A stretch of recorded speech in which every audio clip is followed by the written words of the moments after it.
sinasabi mo? Yes, Dali. kanila Lisa.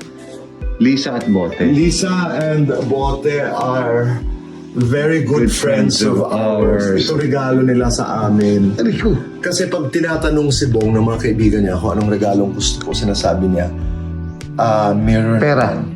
Salamin. Salamin.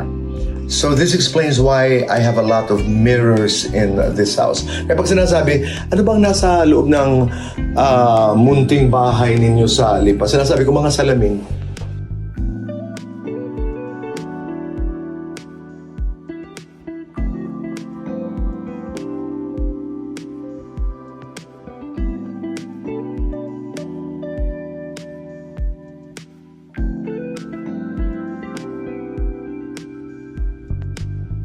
Alam mo ito, kung hindi ako nagkakamali, Bobong, regalo to sa atin ni Boy Aguila.